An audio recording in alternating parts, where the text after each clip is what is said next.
Hey there everyone, I'm meteorologist Cassie Nall, and this is your 10 weather impact recap for the week. Let's start with a look at some of the top weather stories from around the country. In Hawaii, Kilauea volcano erupted last Thursday the 9th, spewing lava more than 700 feet into the air. Light winds pushed tephra, which is debris made of volcanic ash, rocks, and glass, into populated areas, and Volcanoes National Park was temporarily closed due to the eruption. The lava fountains lasted for about 8 hours. This was the 44th episode of an eruption that began in December of 2024. Also in the Aloha State, another round of flooding as yet another Kona low brings heavy rainfall to the islands, this time on Oahu. Water levels in streams and dams rose along the North Shore over the weekend, and some roads were closed not just for flooding concerns, but also rock slides after large boulders rolled onto a highway. This has been a difficult season for Hawaii, and officials say they've seen a drop in tourism due to the weather. In California, winter was apparently back in full swing as multiple feet of snow fell in the Sierra Nevada mountains over the weekend. Carmela Karcher spoke to some locals who were loving the fresh snowfall. Just wait till you see this. We're just gonna go skin up in the backcountry and get some freshies. Sunshine after heavy snowfall over the weekend, creating perfect conditions for locals Get out there. itching to hit the slopes after all the winter weather whiplash. We were out the whole storm. We skinned up in Sugar Bowl and got to the top of Mount Lincoln and caught fresh the whole way down. Everybody else was in their house trying to get warm, and we were out scoring.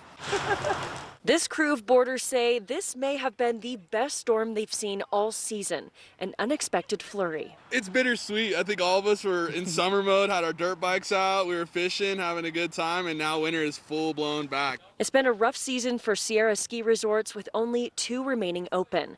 And they're lucky. The Palisades seeing 43 inches of snow in 72 hours. That snow also impacting roadways, causing countless spinouts and big rigs to jackknife. Yesterday, very slick, the highway was closed, but today on the highway it was pavement. We had a friend of ours drive into a snowbank, couple spin outs. But this snow was needed after the Sierra snowpack report came back as the second lowest on record. I feel like when these sparse storms hit, everybody just got shocked because everyone was coming up to chase it and no one was really used to it by that point this year. UC Berkeley says while snowpack is still below average, this snow will help a lot. Running off into streams and reservoirs re-moisten the soil and delay vegetation drying out. Some just happy to experience snow for the first time. I've seen it snow before, but I've never actually touched it. But yeah, it's a cool feeling. It kind of just feels like little ice parts stuck together. A good description of snow. In Colorado, the wintry weather caused a massive pileup on I-70 on Tuesday. An estimated 70 vehicles were involved in the accident near the Eisenhower Tunnel. Drivers said that a burst of heavy snow and gusty winds suddenly reduced visibility and created slick conditions. And from there, it was a chain reaction. Thankfully, no fatalities were reported. While the brief bit of wintry weather in the mountains brought some welcome moisture, forecasters with Colorado's Division of Fire Prevention and Control are anticipating a challenging summer wildfire season. They plan to rely heavily on a pair of state-owned aircraft, both to detect the fires early and to assist in fighting them once they ignite. Brian Moss has the story. For decades, the 2002 Hayman fire was the largest in state history. 138,000 acres burned southwest of Denver, 133 homes gone.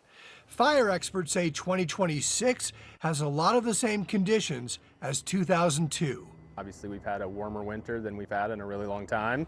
That's going to lead to more fuel drying and availability of fuels later on in the summer. So Jeff Rasmussen is the state's chief of fire planning and says the subpar snowpack, warm winter, and drought conditions line up with what led to statewide fires of 2002.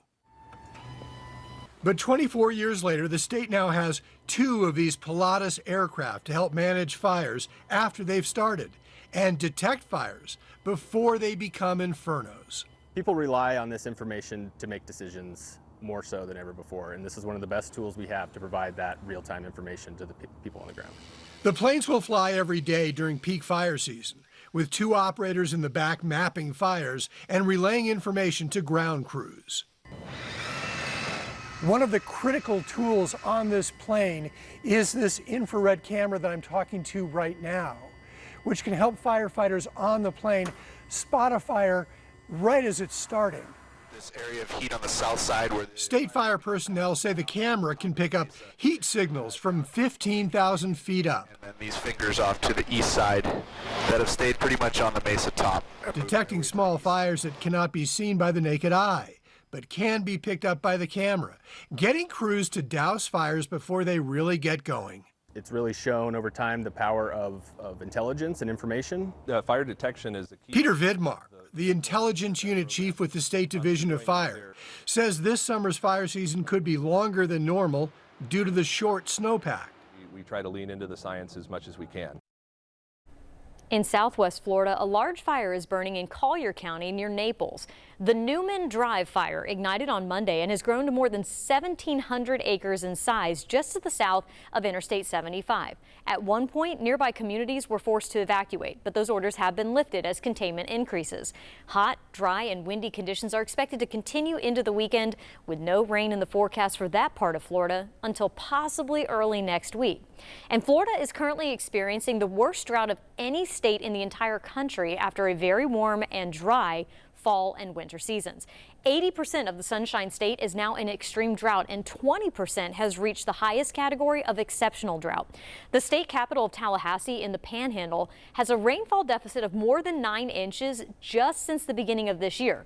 But if you add on the deficit from back in the fall, which is when all this dry condition began, they're missing more than 1.5 feet of rain since September 1st.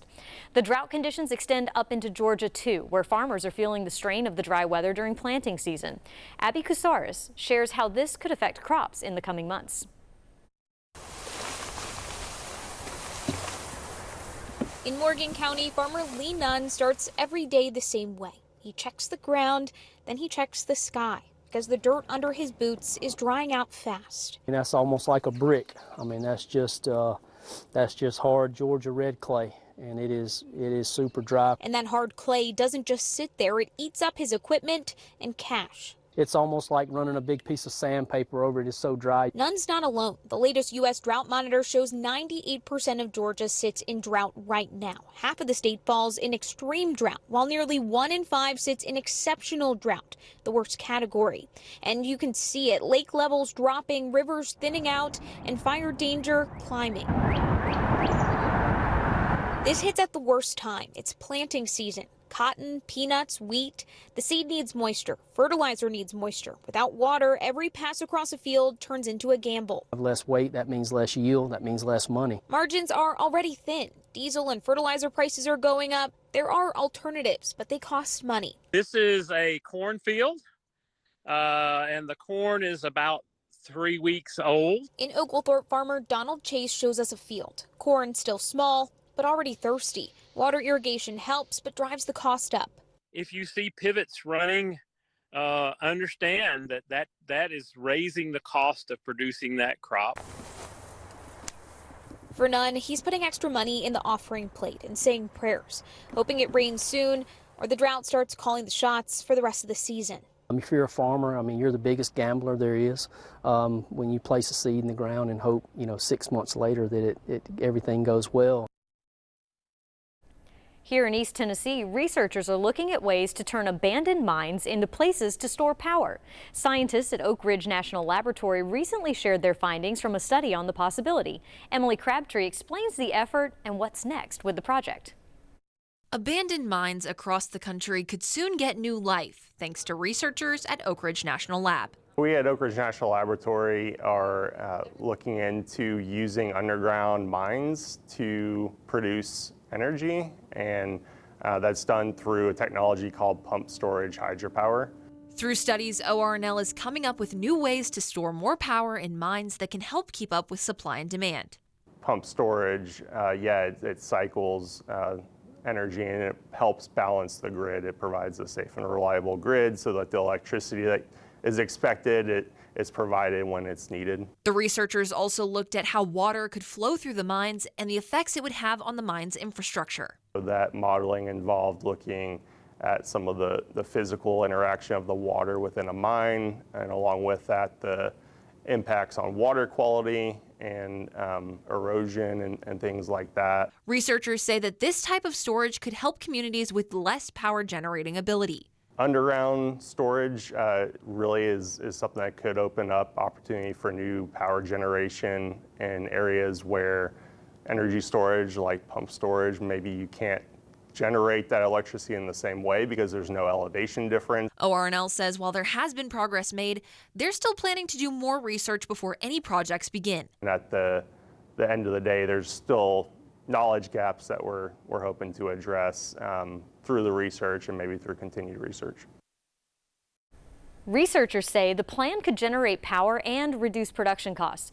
Just the space in the mine alone can help lower costs from the start and avoid having to build an entirely new storage site. Colorado State University has released their first outlook for the 2026 Atlantic hurricane season. Researchers are forecasting slightly below average activity with 13 named storms, 6 hurricanes, and 2 major Category 3 or stronger storms expected this year. Those numbers are 1 storm below the average in each category, with an average year having 14 named storms, 7 hurricanes, and 3 major. Now, the reason for their slightly lower forecast numbers is the strong El Nino pattern expected to develop this summer.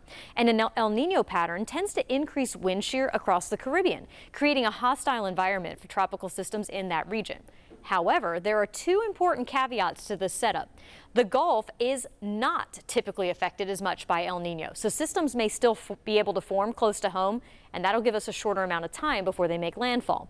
And number 2, warm sea surface temperatures may be able to counteract the effects of the El Nino, so we'll have to see how all of those factors end up balancing out. Also, a lower number of storms doesn't mean a lower chance for landfall, so the bottom line is that these early season predictions are just an overview of how things may go. But folks still need to prepare regardless of the outlook. The Atlantic hurricane season officially begins on June 1st. And the National Hurricane Center has released the ranking of how various models performed during the 2025 season. This was the first year that Google AI model was used, and it performed really well. In fact, it did the best with the track forecasting overall during the season, followed closely by the National Hurricane Center average forecast. An average of all of the computer models came in 3rd place, and the European model was 4th, with the American GFS coming in last. Now, when it comes to intensity, the National Hurricane Center wins for accuracy there. However, the AI model was a close second. The model consensus again was 3rd, and this time the 4th place GFS narrowly averaged out the 5th place European model. As wildfires continue in western North Carolina, a statewide burn ban remains in effect. The State Forest Service officials say that the aftermath of Hurricane Helene is having an impact on the current activity and will likely help fuel future fires for years to come. Ryan Stockett explains.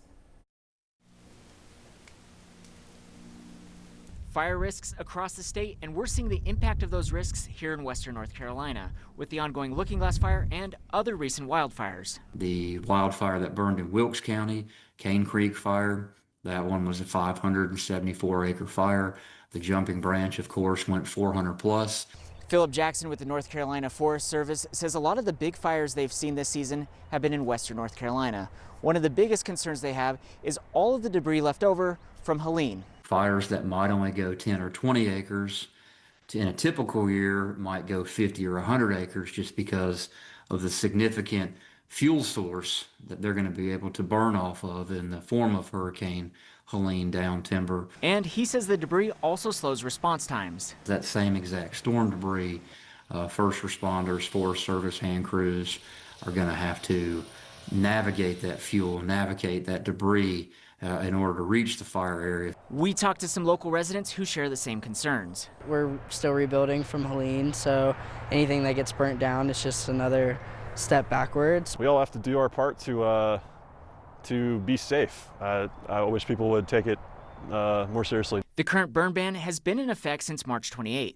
The one that we implemented just last year in March of 2025, it was in effect for a week or 2. Jackson says there's no telling how long this current burn ban will last. Just a combination of those dry conditions is why we have the burn ban, and we're looking for a combination of wetter conditions and improvement before we would lift the burn ban. And so if you look at the forecast, not a whole lot of relief in sight. We reached out to Nicole Del Cogliano, a farmer at Greentoe Ground, who tells us the burn ban doesn't affect their work too much and that it's temporary. She says she's more concerned about the dry conditions and the threat of wildfire. Wildfire risk, that's just increased with the post-Helene landscape, the massive devastation in our forests, and also the dry conditions. It's just a recipe for disaster.